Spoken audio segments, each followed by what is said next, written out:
Yo, welcome back to Infinite Investors, the home for all new and non-investors. I'm Curtis, and today we've got another investment video for you, and I'm going to be taking you through Freetrade's new 25 stocks.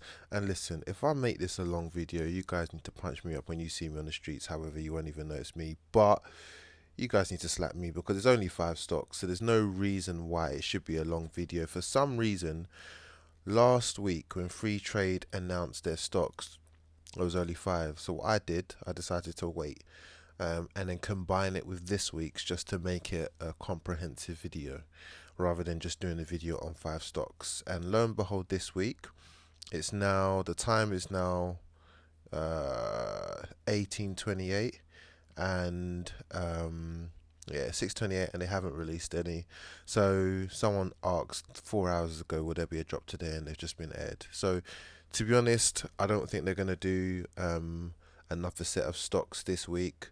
So I'm talking about the 5 stocks from last week, and I'm going to give you my opinion on those and then let you know how I feel about it. So if you want to know more, please like, please comment, please subscribe.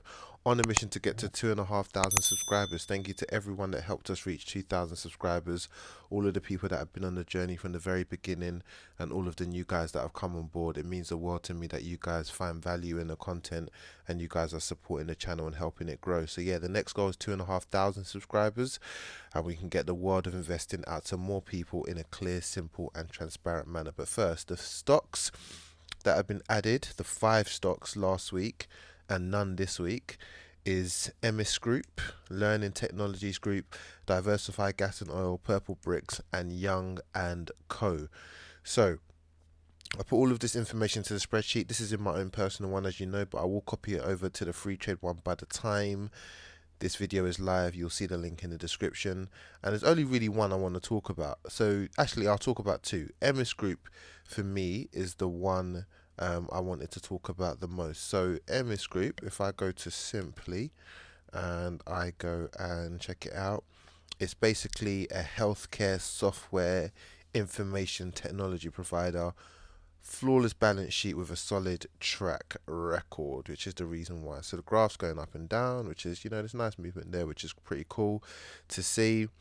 It's tiny bit overvalued depending on how much emphasis you want to put into that.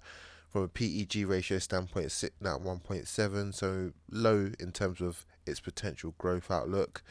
But if you scroll down, down, loads of information. I really like the debt and asset profile here.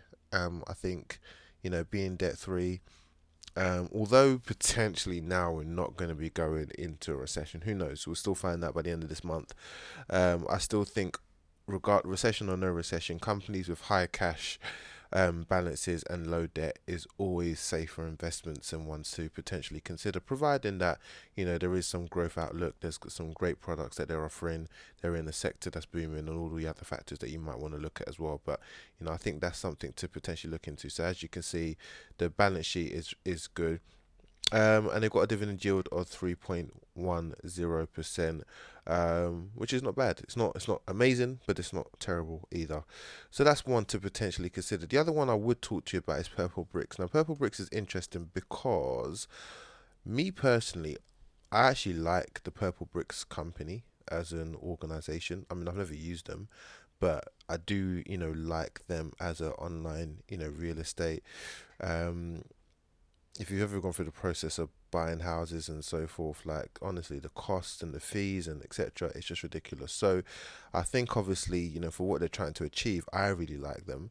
But for whatever reason, it's just their share price just continues to be falling. And as I say, guys, I've not gone into any sort of real detail on any of these companies. There might be some absolutely valid reasons. Obviously, Simply Wall Street gives you some kind of key events that might show you why there's been certain drops and so forth, but I haven't really looked into it. But you can see that their last year return is minus 53.1%. So that's considerable. That's considerable, and I think you have to try and understand why that is. And is it just because it's a massive undervalued opportunity, or is there something fundamentally wrong with their business model that's seeing them potentially not being able to turn a profit, or to generate higher cash flow and higher valuations? You can see it's undervalued, but that's obviously a byproduct for the simple fact that it's been dropping so, viciously, which is the reason why I wouldn't look into that in that context, to be honest. Excuse me. Obviously, we know about the past performance. We just covered that. And then when you go down to the balance sheet, they're actually debt free as well.